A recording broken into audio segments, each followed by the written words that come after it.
You're listening to the Angry Marks Podcast Network. Hello, this is Zane from the Undisputed Wrestling Show. Is this Marion Fontaine? This sure is. Well, huzzah! I want to let all of our listeners know that we have as our special guest tonight the Messiah of the Mustache, the Captain of the Cookie Duster, and the Handlebar Haberdasher, Marion Fontaine. How are you tonight, sir? Wow, well, with quite an introduction like that, I'm a loss for words. Excellent introduction.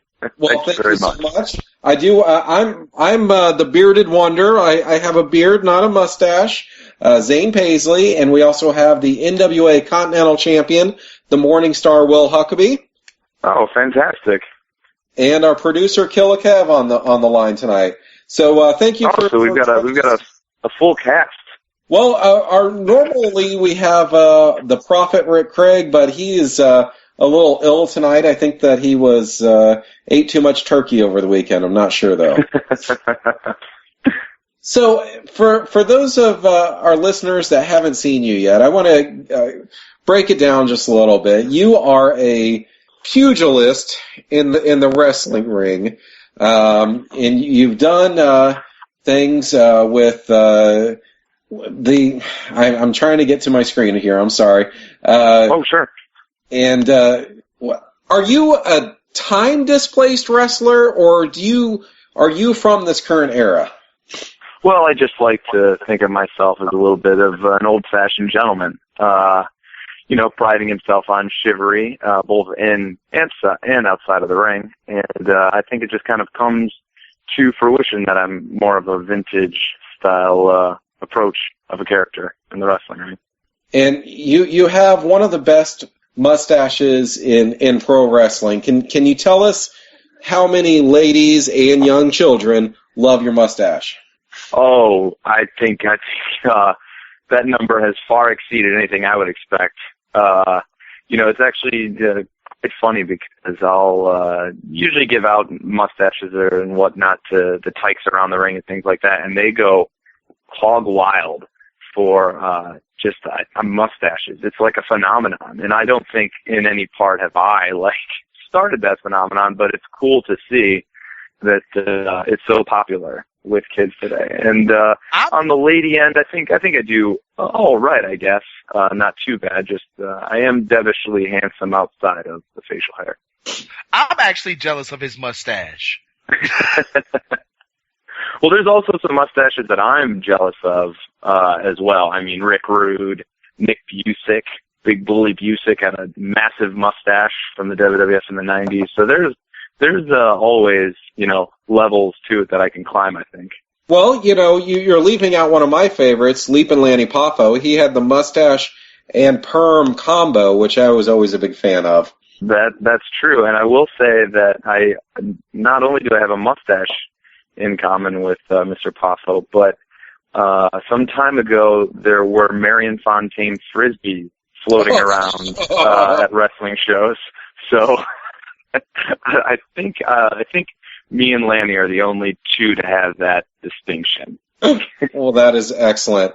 I had the distinct opportunity, pleasure to see you a little while ago in Indianapolis area, and my children and I were sitting in the front row, and we had a great time. You took on a young man that looks like a younger version of Chris Jericho, but with Chris Jericho's current hair. And you guys put on a fantastic match. You had, thank you. Both good ring work in there, but you could also mix in the comedy too. Is that hard to do to go out there and look like you can take care of business, but also entertain the people with a little bit of comedy in wrestling? Well, I think kind of my mantra as far as professional wrestling goes is for me to have fun, and hopefully while I'm having fun, I'm able to entertain the crowd and they have fun too. Obviously it can get, pretty serious, rather quickly, but at the same time, I'd like to see how long I can get a few laughs throughout the match, especially at the expense of my opponent. And yeah, he Matt Brannigan, I believe his name was. He did resemble young Chris Jericho, pretty similarly. I remember a few, I think Y2J chants that were going on, and I've heard through the grapevine that that's not the first time he's heard that. So I think by now he might be accustomed to it. But yeah, it's just kind of going out there, and I see it as a performance every time I'm in the ring, because everybody there is paying to see us wrestle and entertain, and I just try to be as over the top as I possibly can to get some smiles on the faces. Well, and I like part of what you do when you come out to the ring. Instead of giving high fives, you shake everyone's hand. I thought that was very clever, and I enjoyed that a lot. That's the number one way to greet certain people. A lot of fans I haven't seen before are meeting for the first time, and the best way to do it is to give five in the proper way and shake a hand. That's correct. Okay, I'm going to kick it over to the Morning Star, Will Huckabee. Okay.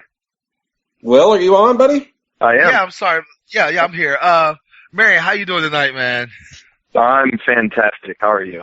I'm doing great, man. Now, my first question, do you consider your style, your wrestling style, more of a throwback to the catch as catch can type of wrestling, or do you consider yourself more of a modern technical guy?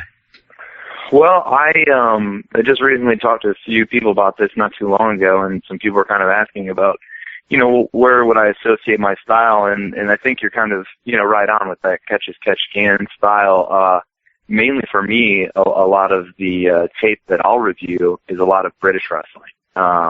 And, coupling that with some other kind of unique styles of self-defense and grappling that I do outside of wrestling. I try and use that to reflect kind of my, character as a old-fashioned pugilist and grappling artist. So yeah, a lot of British wrestling and just European wrestling actually in general, things from Germany, things like that from 70s and 80s and such. Just because I think it's a style that not too many people see or really perform, especially here in the States.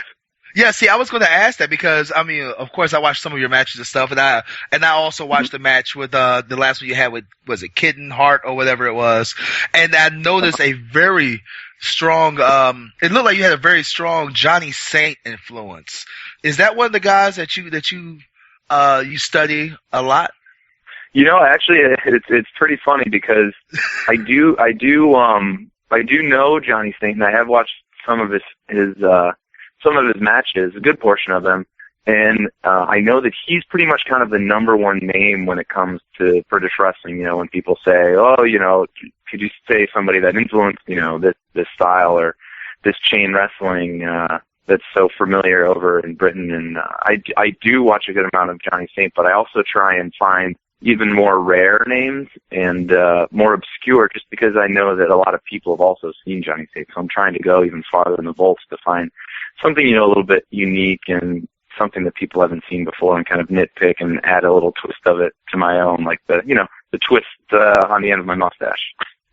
Well, yeah, I was going to ask you, how hard is it to kind of blend? Because in my opinion, watching your matches and stuff, you're one of the few guys, Colt Cabana is another one, who is extreme. You can tell from the style, from your way you work, and wrestle, that you're a highly technical guy, that you're very good when it comes to technical wrestling, but you're also able to mix in the comedy, into your matches at the same time when you're doing either offense or defensive moves. How hard is that, when you're working with a guy who's not familiar with the British style of wrestling and stuff? How hard is that, to get across in the ring and to work with other guys who are not familiar with the comedy / technical style of wrestling that you do?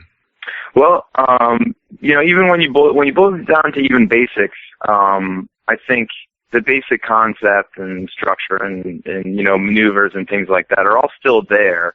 But at the same time, you do kind of add that element of humor to it, and some people are more accustomed to it than others, and other times it's a trial basis basically, because the style just really isn't very very popular or used today. So a lot of times it doesn't go as well as you planned, but that's like I said, it's kind of a trial and error.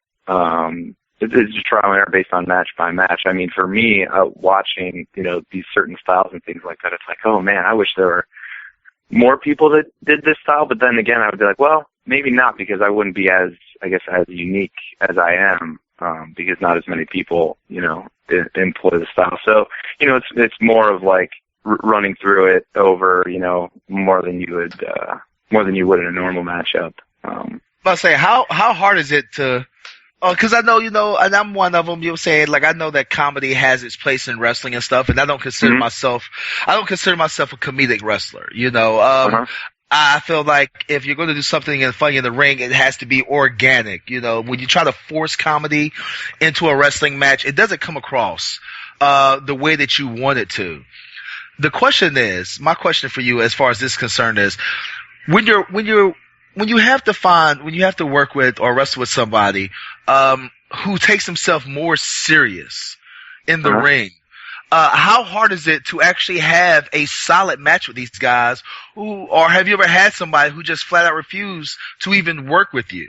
And say, like, listen, not so much say that I'm not going to get in the ring with this guy, but say, hey, I'm not doing any of this comedy stuff whatsoever. Like, I'm not a comedy guy. I don't do comedy wrestling. I'm not doing that BS. I don't think I've ever. Yeah, I don't think I've ever ran into anyone actually in knock on wood, that's kind of been at a standstill. They weren't interested in having a bit of fun, just because, on my end, I'm willing, to work around anyone that I'm in the ring with. It's just, if they have a certain style that they like to employ, then, it's a two-way street. And I like to think that all the people that I've worked with kind of are familiar with me in some capacity. Now, I won't be as far as, it won't be over the top as maybe some other matches where if you had two, comic-based wrestlers in the ring. But I think at the same time, still, if you are a comedic wrestler, you're still a wrestler and you're still respected for what you do. And I think, when you wrestle an opponent that maybe doesn't do comedy all the time, but they know that when they're in the ring with you, it's like, well, we'll do a little push and pull because this is a different style than what they may consider, optimum, and then vice versa. So there hasn't really been like a standstill, which is, fortunate. And at the same time too, like you said, comedy can become organic. It doesn't have to be, set in stone beforehand. And like I always enjoy organic things that happen during the match, or any kind of banter or anything like that with fans, because some of the best moments are improv. I always consider the wrestling ring a stage. Like you're at a theater, and so sometimes these moments come up organically, and those are usually the best ones to enjoy because they're just out of left field. Do you think that because and I don't mean to be offensive, but because you're what they consider a smaller guy in wrestling, do you think that the comedy / technical style works best for you? Yeah, I think, from day one, I will be the first person to admit that I do not have the body of a professional wrestler, not even close.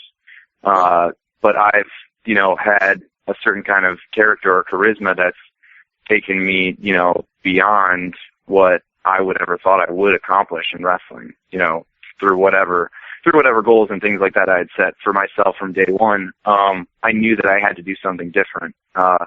And because of that, I've done some really fun and interesting things in wrestling. And I think, adding comedy and even, I haven't always kind of been this grappling pugilist character. That's only kind of come into fruition in the last, I think, 3 or so years. And it's just my goal has been to set myself apart from everyone else as much as possible, because, I don't have that very big, muscly look. That anywhere else that I can set myself apart and make myself stand out, benefits me in the long run and getting noticed and, being able to, wrestle at, fantastic places all over. So, yeah.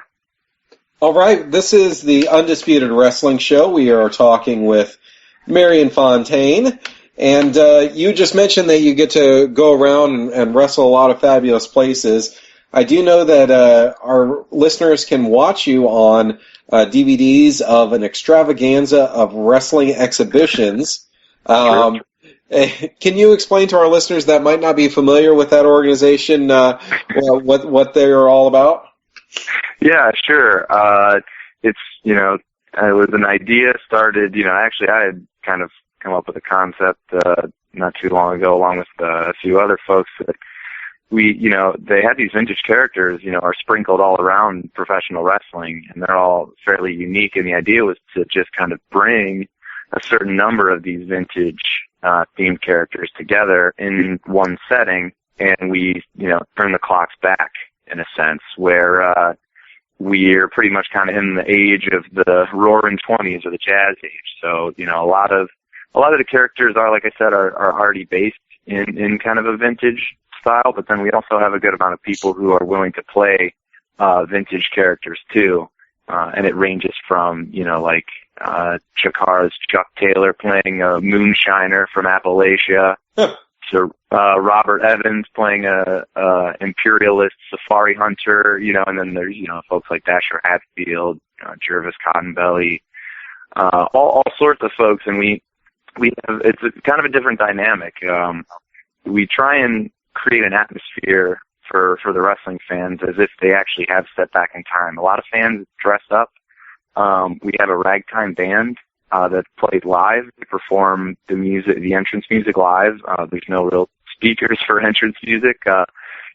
Microphone comes down from the rafters on some twine, and we have it all in a barn in the middle of nowhere. So it's a really unique setting, and I think it's best viewed live, I guess, because we have so many different things going on and happening all at once. There's a show in September that was just put on where we had a pie eating contest. So it's really it's a really different atmosphere, and it's a fun day for wrestling. But yeah, it's all very vintage themed. So. And also you participated in Chikara King of Trios, correct?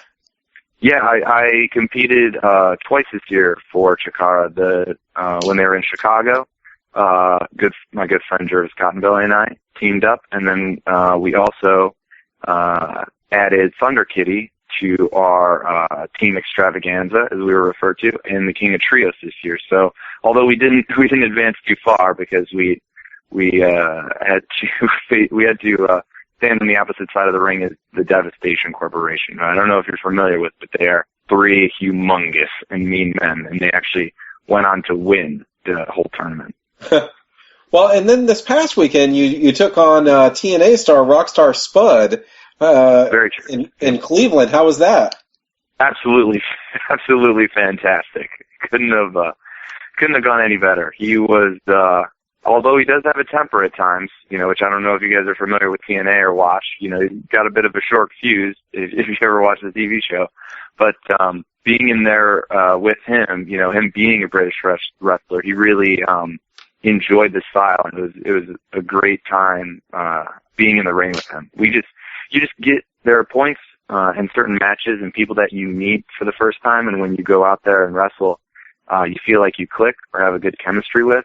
And I felt like that's what we had, and it was a perfect audience to have it for AIW in Cleveland. Well, and we have a question from our chat room. My buddy Finn Moxley wanted to know what kind of mustache wax you use. Oh, good question. Actually, most recently I was using a Dr. Seth's mustache wax. It's a friend of mine. He makes a mustache wax out of Denver. Otherwise, before that, I had used Clubman, which is like pretty common to see in like a CVS or a Walgreens. Clubman, you'll notice. Oh, I'm trying to think. Their like icon is a man with top hat, cane, and coat with tails on it. But otherwise, yeah, I use my friend Dr. Seth's mustache wax. Well, and how can our listeners follow your career? What are your social medias? The main one that I'll update is Facebook.com/Mustache Fontaine. That's all one word. I'm not the best sometimes when it comes to social media. Like I said, I'm a bit old fashioned, but I'm usually posting a good amount of like shows or like photos or results or things. the biggest thing I feel every year, what gets the most traction, is my Christmas card. I'll send out actual Christmas cards to fans. Well, that's what every year. I was just going to ask about that because I've requested one. Yep. So yeah, those will hopefully be sent out here in the next week or so. I think I'm still compiling the list because I just keep getting messages from people. Like, I think in the past I've sent like a handful to different countries, and I think I just got my first one to go to Germany. So that's kind of cool, that people want, Marion Fontaine Christmas card hanging over their mantle. And then, otherwise, if anyone else is interested, the other social media channels for Old Wrestling, which is the promotion that puts on, the extravaganza I was talking about, it's facebook.com/Old Wrestling. Old is with an E, OLDE. And then on Twitter, it's Old Wrestling 2, Old with an E. So those are three of the, probably the best methods to reach out and kind of interact with me. And I'm always, as interactive with fans as I can be, messaging back and forth, questions or anything like that. So. Well, you had mentioned that Old with an E wrestling, but also I wanted to point out to our listeners that Fontaine has an E at the end as well. It's like Fontaine with an E at the end. So that's true. I'm going to kick it back over to the Morningstar Will Huckabee. Yeah, hey, Marion, I was going to ask you, as a smaller guy in professional wrestling, how do you feel about, these guys who get on these social media sites and kind of bury guys your size? Well, I guess, I don't know. I've never really interacted with anyone who's ever, criticized me for my size. And I mean, I've wrestled guys, gosh, you could probably put maybe 3 of me in their body. And, I like to think that I'm pretty open and, not really closed-minded or anything like that. So anytime I have to wrestle anyone a lot larger than anything like that, I'm always fair game. But yeah, I don't know. There's not really anyone that I would really antagonize as far as their size goes, because me knowing how hard it is to get somewhere just based on not having the biggest size, I know how hard it is to kind of work and get yourself noticed if you're not the biggest guy. What I'm saying is, I'm not saying you personally. I'm just saying, you get on these websites and you have these older guys who, long for the days where everybody in professional wrestling was 6'6", 250, 300 pounds. And when a guy your size comes along, and you're getting over with the fans and stuff, and you have these guys who, I'm not going to say they bury you, whatever, but, they take their little shots at the cruiserweights. What do you have to say to those guys? I mean, to validate why you're in this business. I guess I don't pay too much attention to them. I mean, I've shared a good portion of locker rooms with, wrestlers who have come from, years of experience, in the past, like you're saying, guys that were 6'6" or, much larger. And even, I guess, back in those times, it wasn't like everyone, if you harken back to the 80s and the 70s and things like that, yes, guys are a lot bigger, but at the same time, a lot of those guys weren't, the most, gifted, like, shape-wise. They came in all shapes and sizes back then, too.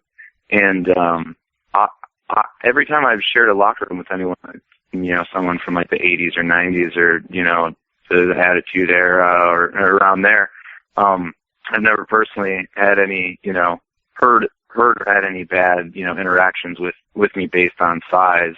So I guess I can't really comment on it too much because I haven't come face to face with it for me personally. Okay. It's okay, man. This is the Angry Mark show. Even though I'm not a Mark and I'm one of the boys, I'm in the wrestling, you know what I'm saying? I'm a wrestler also. It's okay to bury somebody every once in a while. That's what we really want. Well, I guess I don't know.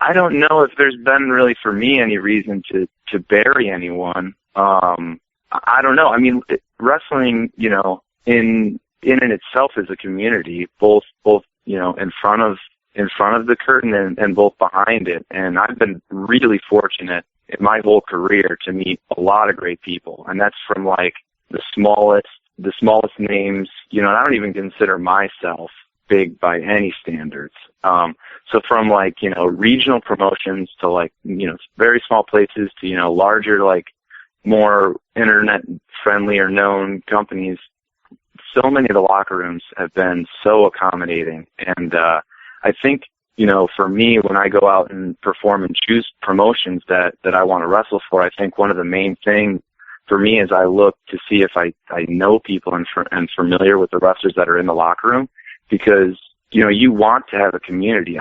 I personally have never kind of been out for myself in that capacity. I think the best shows are the ones where everyone's working together. And like I said, I've been fortunate where it truly has felt like a family in a lot of places that I've been at. And the only thing that I could say about other places, if people are burying one another, I think it's unfortunate that there are a lot of promotions where you have to put up with that.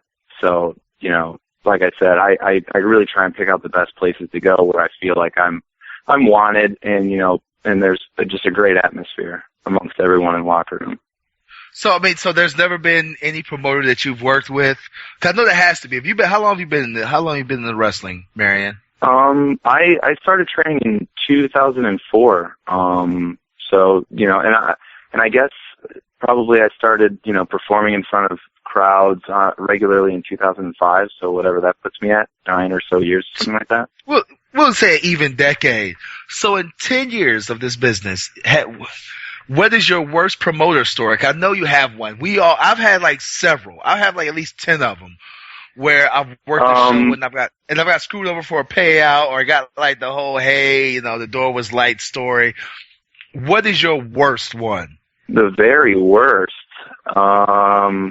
Gosh, I got staph infection from wrestling at a show, but that really, you could blame that on the promoter. That was probably one of the worst things that had happened to me. Oh gosh, if I ever got like, shorted on pay or anything like that, I can't think of it. It had to have been early, because it must have been at so small of an amount that I was like, well, I wouldn't have made more than, $20 anyway, but that hasn't happened. Oh my gosh, probably, if I've been wrestling for 9 years, it happened in 8 years or something like that, maybe, So what, so when you got your staph infection, did you wrestle for several months like CM Punk, or did you immediately go to the doctor? No, I went to the doctor. I went to the doctor. I knew it wasn't right, so I was like, well, this doesn't seem about right. But also too, it probably didn't help that I had shaved, I think, that day in preparation for the show, which, will like keep your pores open. So that probably wasn't the best idea either. So. Oh no! But speaking of that, what is your take on the CM Punk and Vince McMahon's podcast? As one of the guys, as one of the boys in this business, man, and we've had maybe not a story like that, like CM Punk's or whatever, but we've all had somewhere where we felt like we weren't being utilized for our full potential, or we didn't feel appreciated. What was your take on the whole thing? I actually haven't listened to either of them yet. I haven't had a chance to. I've kind of read a little bit about the recap, and I was talking with a few people. I'd wrestled in Cleveland and Chicago over the weekend, and I kind of put it into perspective with one of my travel buddies. I kind of said, this is not, wrestling for me is not full-time work. It'll probably never be full-time work, and that's okay. Like I said, I've done a lot more than I ever expected. But, for as much as many promotions as I think aren't using me adequately, or places that I think I could be wrestling, but haven't, given me the chance. And for as much as complaining as you'll hear from other guys, or just kind of, certain things I wish I was, doing this and not this here or whatever. We're all pretty much part-time guys, just wrestling on the weekends and traveling when we can. I put it in perspective and said, well, imagine if this is your full-time job and you're traveling, 200 plus days out of the year, and, you're working through hideous injuries because, this is your job. This is your life. I was like, imagine, what we have to deal with as, indie wrestlers times 1,000, and I can see and understand, CM Punk's frustration. I do really want to listen to the podcast. I tried listening to it, but I heard that there were like so many downloads happening, like the server had crashed and they haven't even put it up online, so I'll have to figure out another way to listen to it. I think you can listen to it on YouTube now, but yeah, like it completely crashed. It completely crashed Colt Cabana's website, man. Like his it was crazy. All right, so 14-year-old Marion Fontaine meets you go and you actually meet 14-year-old you. Mm-hmm. And I'm imagining that you grew up a wrestling fan. Yep. Oh yeah. All right, as of right now, you're talking to 14-year-old you. Mm-hmm. What is that one dream match that 14-year-old you would like to see you have? Oh man, let me think. If I was 14, that would have been 10, 4. So that would have roughly been like 1999, I think. Yeah, 1999. So dream match most likely would have been probably Chris Jericho. That would have been dream match. So, but if I was to go back now, right now as it stands, and, time travel back to 14-year-old Marion Fontaine, I would sit him down, after he fainted, probably because he wouldn't understand what's going on. He was probably a little bit queasy at that age. I'd sit down and I'd tell him, you're going to wrestle in like over, I don't know, at this point, like 11 or 12 states. You're going to meet some really cool people. You're going to, wrestle in front of sold out venues. You're going to wrestle people that you're watching now on television, and, you're going to make kids, want your signature. So I think those are some of the things that I would, go back and tell that 14-year-old me. So far I haven't got to wrestle Chris Jericho, but I've got to wrestle some of the guys that I looked up to, early on when I was growing up, like, X-Pac and like Jim Duggan, some really, crazy matches that I've had throughout the years. Oh yeah. All right. So one more question. Mm-hmm. How can I get a Marion Fontaine Christmas card? Oh, easy. Listen, it's the easiest thing you're going to do all day. So easy. If you go to my Facebook page, I think you could probably even type in Marion Fontaine and I'll pop up. Facebook.com/Mustache Fontaine. If you send me a message with your address, because I send physical cards out. Some people actually send me their emails, and I had to correct them. I said, no, we're gonna go physical Christmas card. If you send it to me, I'll make sure you get one. And then usually, some people have moved, but I save all the addresses from the previous years. And I also try and send some cards out to some different people. Like last year, Charles Barkley, I sent one out to him. The WWE got one. I try and send them out to some folks that hopefully maybe it won't even get to them. But at least the fact that it's getting sent there is funny enough. Well, if I get my card, can you personally sign mine to my favorite wrestling podcaster? Oh, I can do that. Word. That's what I'm talking about. Zane, you don't get one. No, I've already requested one, but I've requested it for my children, my two sons. So there you go. There, we took one mark photo that whole night that we saw you, and it was my two kids with you. So I thought that was great. That's fantastic. What shows do you have coming up soon? Where can our listeners see you? Kind of during the Christmas season, it's not as busy because I just I do a lot of traveling in general, going back home and visit friends for a couple of weeks. But I will actually on the 20th. So I've got this weekend and I think next weekend off. The 20th I'll be back at a promotion that I trained with in Elyria, Ohio, which is like half hour away from Cleveland. I'll be back in Ohio for Christmas. So Mega Championship Wrestling in Elyria has a show on the 20th. And then 26th is back at AIW in Cleveland, Ohio. AI Wrestling is the best way to find them, social media and things like that. And then AAW in Chicago, Berwyn, which is right outside of Chicago, the day after on the 27th. And then some dates are kind of filling up for the new year. Hopefully going to wrestle in a new state or two. That's always the goal.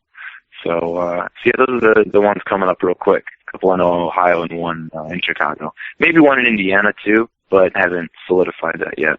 Well, and I want to let our listeners know, we already said that your Facebook is facebook.com/mustachefontaine, with an E at the end, and old with an E at the end time wrestling on Facebook also. But you also have just old wrestling actually. Oh, I'm sorry, old wrestling, yep. Old with an yep. E at the end.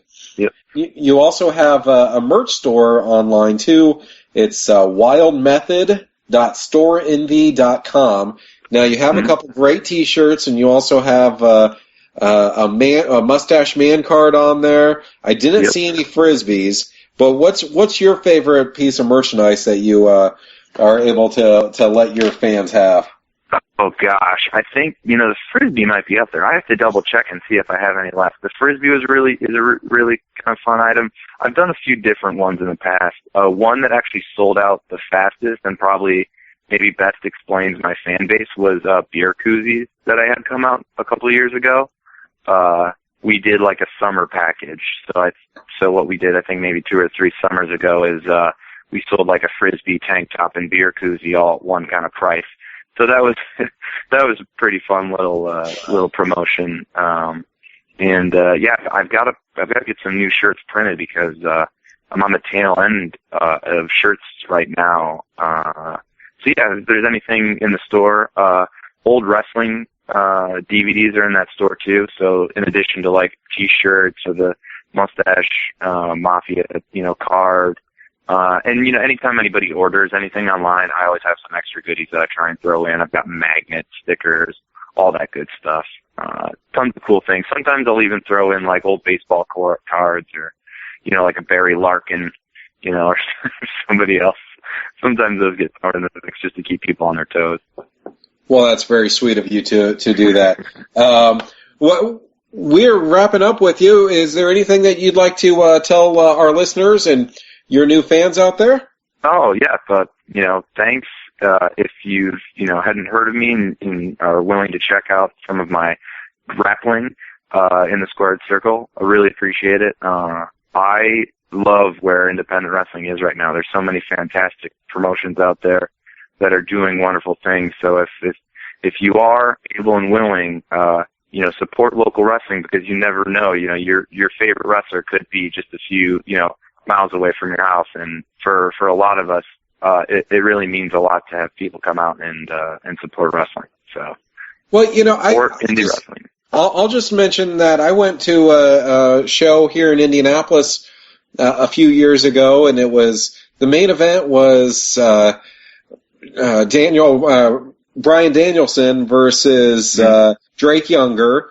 Also on that show is Jimmy Jacobs versus John Moxley. You never know what these, as you just said, who's going to be your next hugely favorite superstars, pro wrestlers that you're going to be able to see, for $10 or $15. That's true. Yeah, exactly. And for that price, 10, 15 or whatever dollars, you could be seeing, WWE superstars in the next, what would that be, like 3 or 4 years? Those guys have, climbed the ladder where, like you said, Moxley is Dean Ambrose and Drake Younger is currently wrestling in NXT, and we all know the great story that's happened for Daniel Bryan. So it's cool to see and be able to say that you saw them in your local community center. It's like saying you saw DiMaggio playing the Miners or something like that. So. Well, thank you so much for being on the show, and everybody check him out on Facebook. Follow Marion Fontaine's career, hit up his store, and also send him a request for a Christmas card. Please do. Please do. Right. Thank you so much. Have a great evening. All right. Thank you, guys. Really appreciate it.